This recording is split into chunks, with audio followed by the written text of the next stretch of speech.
I've been using the DJI FPV drone with this Hero11 Black for quite some time, using the GoPro Player and RealSteady.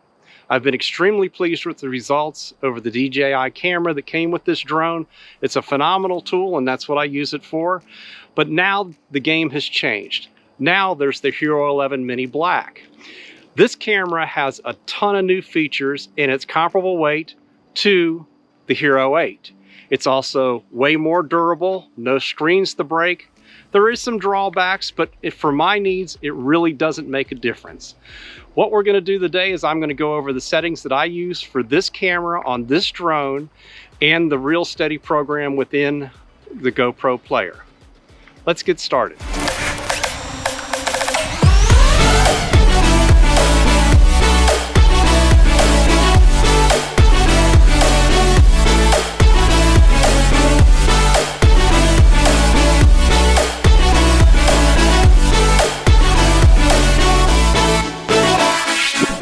Alright, time to start comparing the cameras. Let's check out the weight between the two cameras to start with. As we can see, the Hero11 is lighter, but it's only 4.33 grams. The next thing is the sensor size, which gives us the ability to have the 8:7 video resolution, which gives us a larger video than on the 4:3 crop that you would normally use. The Hero11 doesn't have the ability to put an ND filter on it, whereas the Hero11 has the ability to use any ND filter that's for the 9, 10, and 11. On the Hero11, if you record in 4K, you can only record at 30 frames per second. If you jump up to 60, like I like to use in RealSteady, it jumps down to 2.7. Now, one thing is nice, you have available different presets that you can custom configure and even add, whereas the Hero11 doesn't have these features. Now, let's go ahead and jump into the settings in the Hero11. First thing we want to do is we want to jump into the GoPro Quick app to start setting up the GoPro Hero11 Black Mini. And I tell you, that's a mouthful. So we'll just click on our Quick app here, and then in the lower right hand corner we're going to click on GoPro. And we can see here that the camera's already found, and I'm just going to tap the power on the camera. It does seem to connect very easily. I'm using an iPad mini and it seems to work very well. Now, the first thing we need to do is we need to go into the overall settings of the camera and change a few things that I like to change for my settings. This is totally open to whatever you want to do with your filming, but these are the settings that I like to use myself. So I'm going to click on the little gear icon here. We want to make sure we're set to Pro Control here, just because I want the ability to change different things like the shutter speed, ISO, things like that. Voice control I've never turned on. Obviously, I'm in the United States. The Wi-Fi band is 5 gigahertz. The beeps I've changed to high. It defaults to medium, I believe, but since I use the camera outdoors on the FPV drone, I like to have it high so I can definitely tell when I press the shutter button that it is recording. I leave the LED on, that way I have a visual reminder that the camera is recording as well. And the orientation here, I've changed this to locked. I believe it defaults to all setting or all orientations. Now, if I were going to do some acrobatics, do a roll or a flip or a split S or something like that, the camera will automatically flip around, and I just don't like that look on the footage. So I want to make sure I've put that to locked. Everything else is going to stay to defaults on the main settings. So we'll just X out of there. Now, the next thing we need to go into is actually set up our video the way we want to do it. And this is where the first downfall to the camera that I found is that if I click on this standard down here at the bottom, you can see these are the only presets you have on the standard GoPro Hero11 Black camera. You can add different presets into it by using the touchscreen on the back of the camera itself.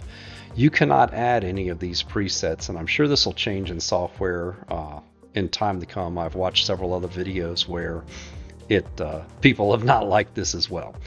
But primarily I use this camera for the FPV, so really things aren't going to change. The only things that are going to change would be the ISO or the frame rate that I'm using on the camera itself.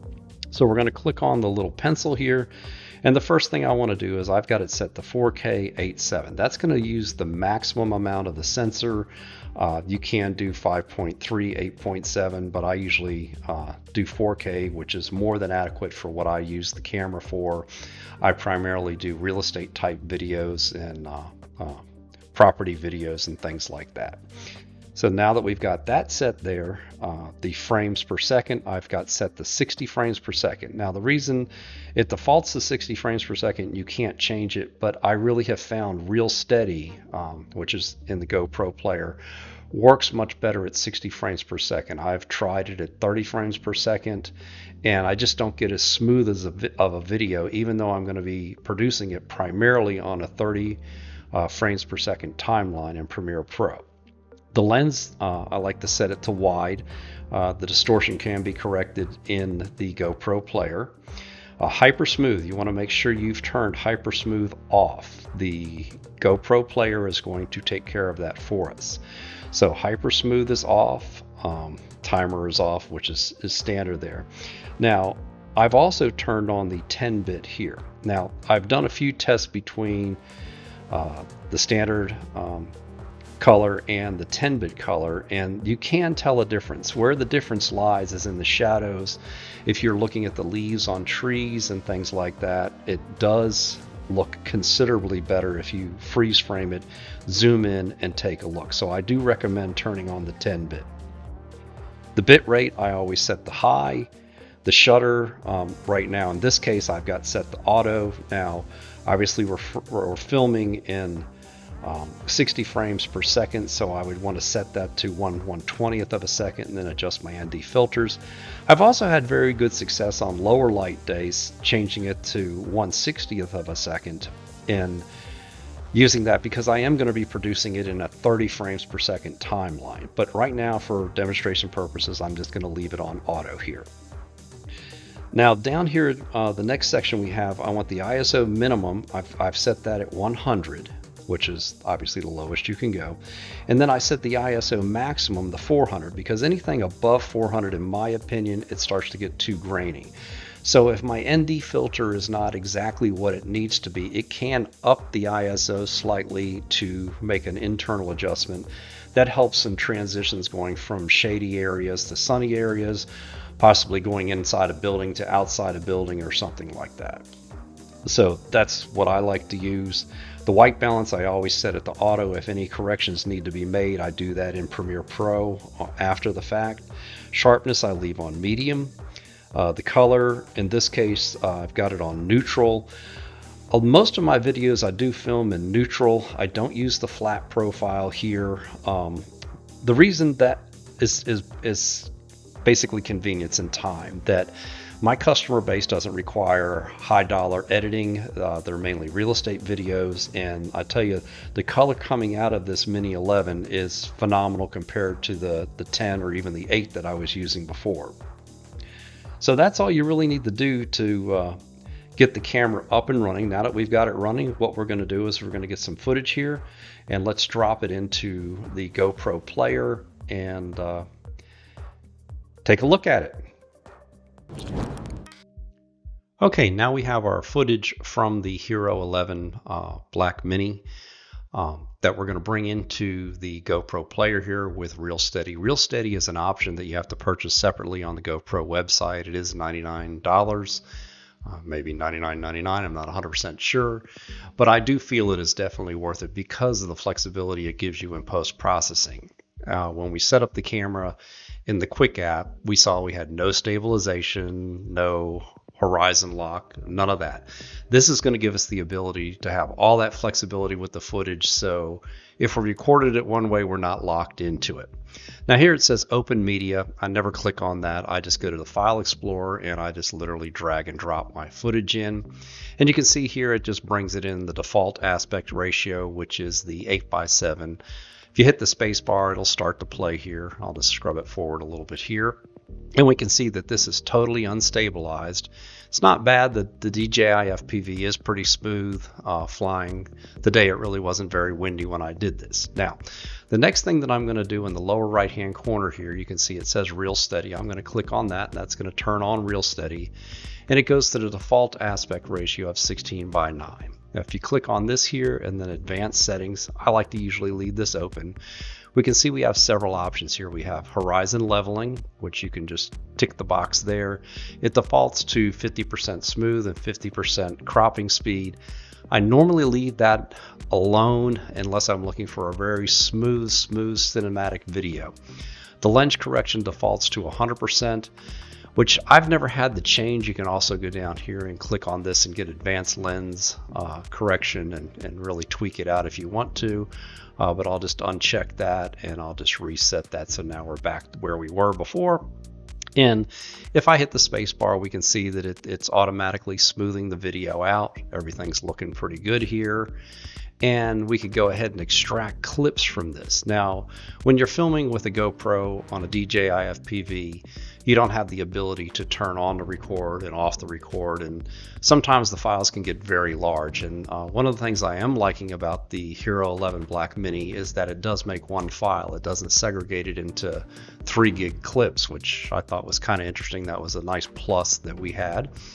So what we're going to do is what I would normally do with a clip. I'm going to either use it in a real estate video or on an Instagram clip or something like that. So I'm going to scrub through this footage and I'm going to get this shot here. I did a little deal where I flew through the umbrellas here and then up around the flagpole a couple of times. So I'm going to click on the little pair of scissors. Now, where this is a little different, you have to click on the scissors here, and then we'll just go ahead and we'll play this through, and I'll fly under the umbrellas here, and then I'll go up around the American flag and the Georgia state flag a couple of times. Now remember, this was filmed in 60 frames per second, so if we put it on a 30 frames per second timeline, we're going to be able to go half speed and create some dramatic footage. I'll hit the space bar again, and you want to end the clip here by clicking on the pair of scissors again. So now we have a 19-second clip there. Now, I like this clip the way it is, that we've got our default settings here, default aspect ratio. So I'm just going to click the little checkbox here and do export trim. Now, I've already preset this up. I've got a faster computer, so I'm going to use hardware encoding. It's got our standard 4K settings here and HEVC.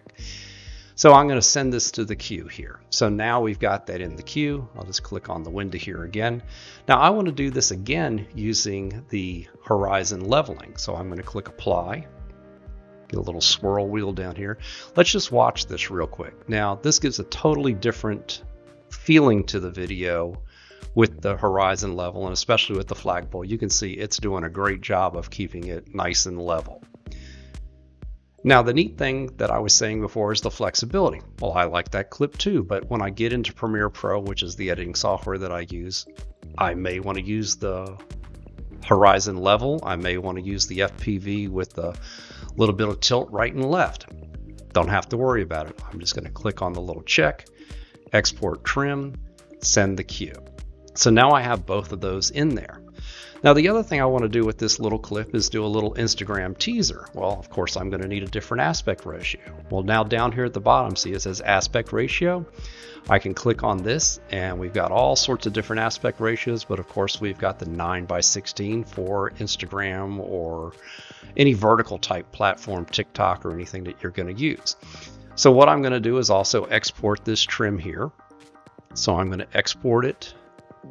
And I need to hit apply here. And the reason it's yelling at me over in the lower right hand corner here, I didn't click on apply. So now it's already applied that. So I'm going to uncheck the horizon level, and I'm going to click on apply this time. And then we're going to export that trim once again. So send the queue. So now in our queue here, we actually have 3 different videos here. So what we're going to do is we're going to export all 3 of these videos, and Then we can dump them into Premiere Pro and take a look at it and throw a little speed ramping on it. And if you want, put a LUT on it and make some dramatic video here. To start this, I just click on the start up here in the upper left-hand corner. And as you can see, this is real time now. It's actually doing the first clip and it goes pretty darn quick. What I'll go ahead and do is speed up the video here so we don't have to wait on it, and let's drop it in the Premiere Pro.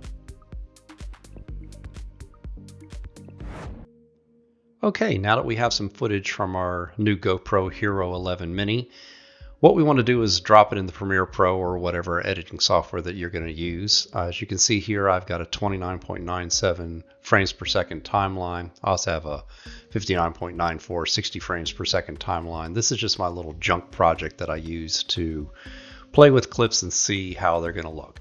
Now over here we've got our 3 different clips we exported. The first one's going to be the one with the horizon lock on it. That's usually primarily for what I do for a living, what I prefer. So what I'm going to do is I'm just going to drag that into my media bin here. I'll double click on it so it's in my preview monitor, and I'll just scrub forward till I get, let's say, like right here. I'll do an entry point, and then we'll go up and we'll go around the flagpole here, and I'll just trim it off here. Just make a short little teaser type clip, and I'm just going to drag that into my timeline here. We'll stretch it out just a little bit here, and so you can see, I'll just go ahead and make this a little bit taller here. Now as you can see, this plays just fine even though it's 60 frames per second. You can see up here it's 59.94 frames per second. And my timeline is 29.97, and it plays just fine. It drops every other frame, but I want to make something a little dramatic. Like when we get here, what I want to do is slow down and go to slow motion. So I'm going to back it up to here.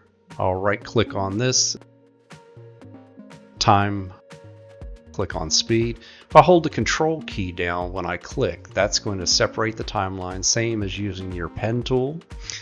Then I'm going to go ahead and move on over here and get this view here, control once again, and then I'm just going to drag this down so it's at 50% speed. What I'm going to do here is just grab these little handles and move this out just to make it the speed ramp just a little bit more subtle so it doesn't seem as dramatic. And if we go ahead and we'll play this through, we can see that now we come on up to the flagpole, and then we start to slow down. We get a little nice dramatic shot here, and then away we go around before. I could always drag this out so it goes all the way to the end of the clip here, so we're going to go back around and then fly off into Neverland there.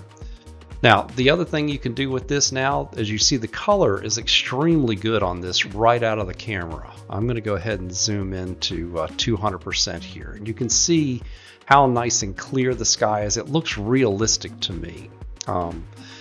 I'm very pleased with how it looks. This was a fall day, so there's not a lot of vegetation on the trees and all. But the sky itself doesn't look fake. It looks real. And I really like the look that that's given us here. Just straight out of the camera. But like I had said before, if you want to put a LUT on it, we can just do new adjustment layer here, and we'll drop ourselves a LUT on this. So I usually do this with an adjustment layer, that way I can easily undo it if I want to do it. So we'll get up here where the flag's at. We'll go over to elementary colors. I usually just kind of scroll through my colors here until I get one I like in the preview monitor. Of course, we could always go black and white. That's a nice effect. I've got several different LUTs. Now this one really makes the red, white, and blue pop real nice. So go through here. Once again, you'll see when the speed ramp takes effect, we'll drop it down to so it's 30 frames per second, and then right back up to 60 frames per second, and away we go. Hopefully this helps you getting your GoPro Hero11 Mini up and running, and thanks again for watching, and we'll see you next time.